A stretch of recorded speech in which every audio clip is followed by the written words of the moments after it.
What's up, guys? In this tutorial, I will show you how to set up your work email on Microsoft Outlook. To get started, open the Microsoft Outlook application on your computer. If this is your first time setting it up, you'll be prompted to add an email account right away. Now, enter your full work email address. Once you enter the email, Outlook will automatically try to detect the server settings.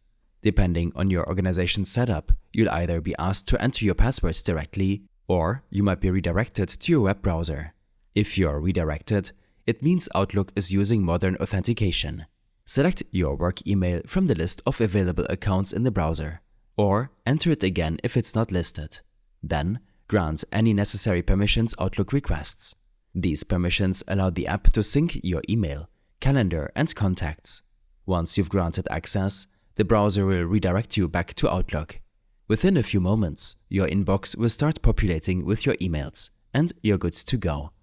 You can now manage your work email directly from the Outlook desktop app, including reading, replying, organizing folders, and scheduling calendar events.